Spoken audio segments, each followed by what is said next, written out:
This is Larry Jordan, the host of the Digital Production Buzz. The following interview is an excerpt from a recent program. To hear the entire program, visit digitalproductionbuzz.com.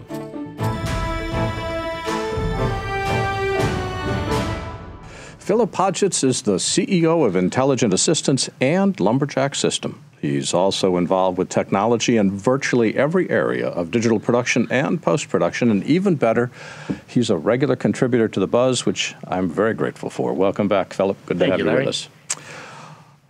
Much is being written today about the speed of technology change. In fact, it seems that products today are being released faster, yet they're less developed. So this leads to a question I want to spend time thinking about. How do we decide when to invest in new technology? It's the business of production. And the thing about business is that what you get to keep is the difference between what you earn and what you spend. And the more you spend on gear, the less you have left in your pocket.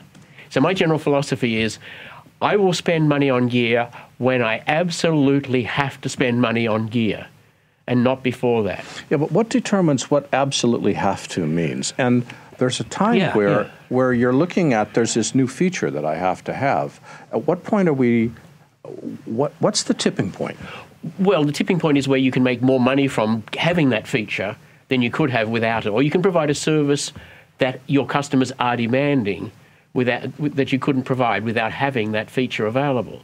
So I think that's the primary tipping point. We're all, guys have a tendency to want to play with toys. What's the saying? I've never heard that said before. No, never. The only difference between men and boys is the price of their toys. Well, I think the wise thing is those people who have a partner that looks after their finances or helps advise them on when we should spend, should listen to the partner and spend when they approve it. When you can justify it to that person, you probably are about ready. If you can justify it to everyone else at the local ITVA meeting or whatever the modern equivalent to that is, then that's probably not the right time.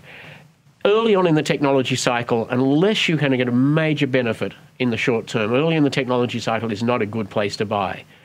Well, when should we be an early adopter? And when should we hold back? For most people, most of the time, hold back.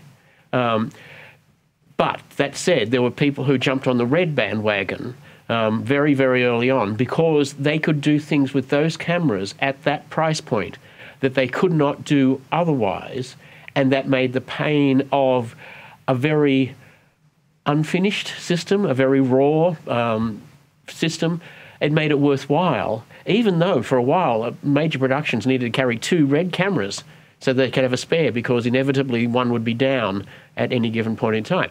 But the payback was a dynamic range that was unachievable at that price point. It was unachievable in that form factor beforehand, and that's probably the driver.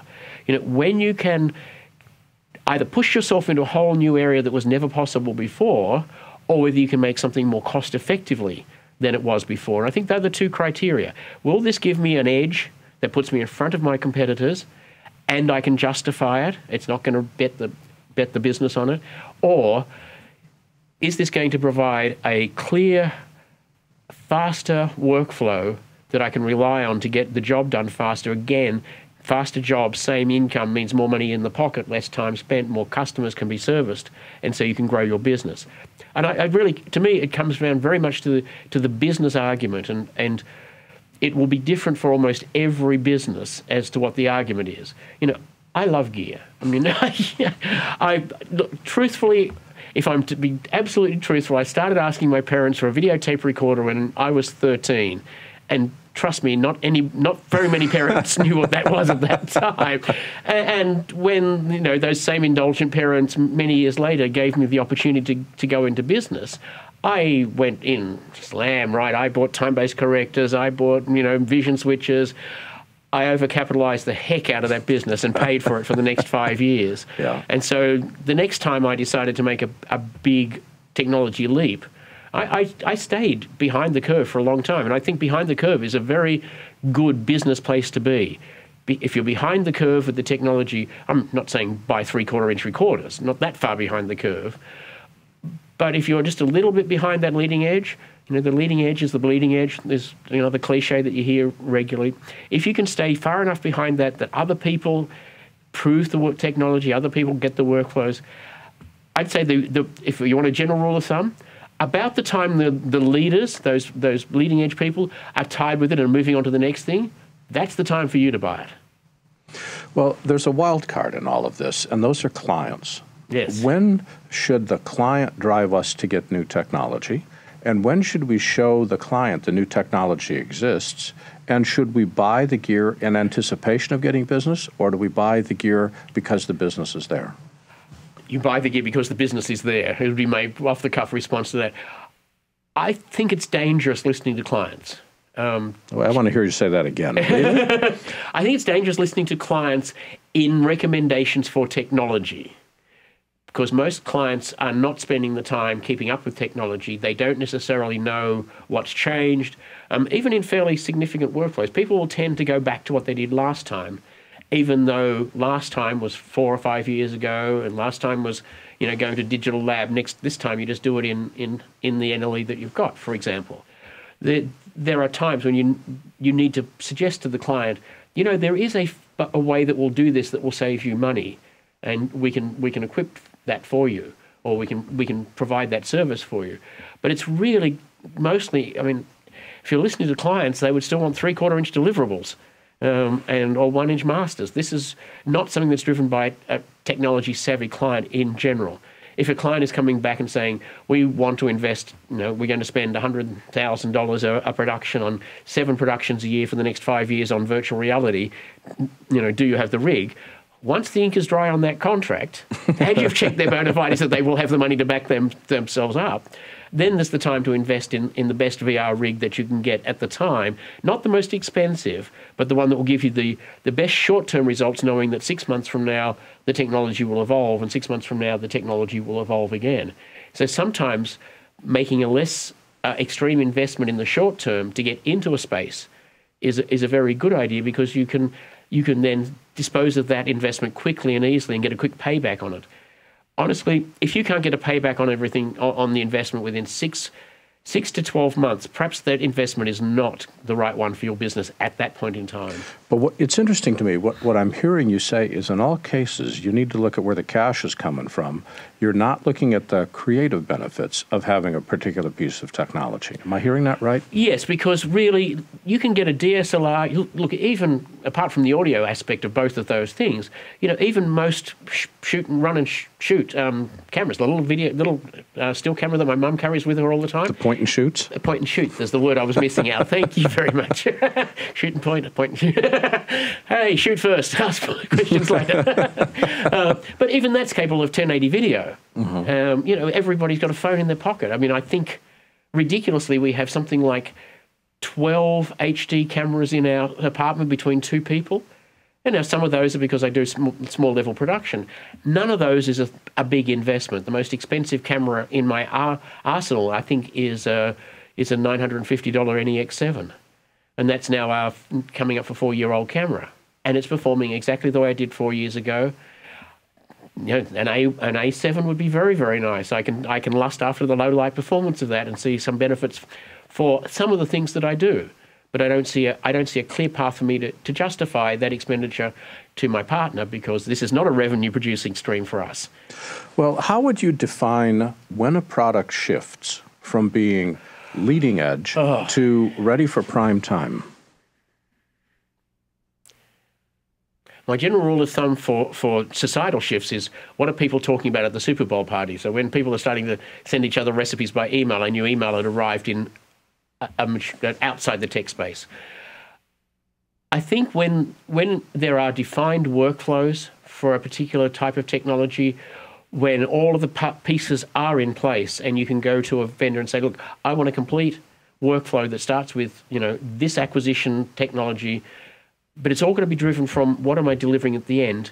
And my general approach would be, what is the least amount of money that I can spend that will deliver the quality and storytelling capability that my client or I want?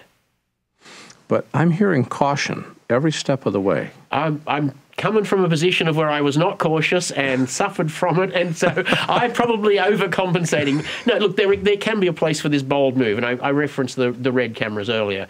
And anybody who's been the first to go and do a major production. You know, the people who were I'm just using as an example, the first editors that did a major motion picture on Final Cut Pro 10, they were able to leverage that to make a major jump in their career, to get into feature film editing at a studio level from, you know, television editing.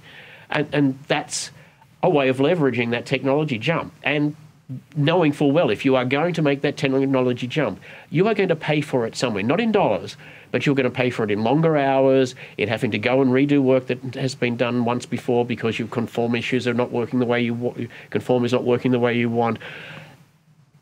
If you're prepared to get some huge benefit out of it by being the first, then that's a really good reason to jump. If it lets you do something you could otherwise not do, in a very minor example, but without a 4K GoPro or camera of that size that is so non-intrusive, I couldn't do the Lunch with Philip and Greg series that we do because it would just be too intrusive. Without the ability to have small recorders, they would be too intrusive. So when the technology allows you to do something you could not otherwise do, is a great place to do it. When the business case is strong there for that, and then it's the time to do it. Because you want to play with the new toys, no matter how you justify that to yourself, is not the right place to do it and not the right time to do it. And as I said, technology is mature when all of the moving parts are in place, when the workflows are known, when you can hire people who know how to do that without having to go to the 5 specialists who are commanding a premium for their special knowledge. Thinking at it from a personal level, how do we manage the stress of continual technology change and, worse, technology obsolescence? As you said, you buy new VR gear, 6 months it's obsolete. You buy a new drone, 6 months there's new drones out. That is not for the faint of heart. No, it's one of the questions I ask at every lunch because I'd like to know how people cope with that. And people have various means. Mine is I try and get this insight as to whether this is a technology that's going to fly. I was never enthusiastic about 3D. I didn't really think it was going to fly in television. 4K, obviously, there are lots of advantages. As soon as I shoot a little bit of 4K for those advantages. Future-proofing is another good reason why you might move forward in technology at this point, when the demand might not be there until some point in the future.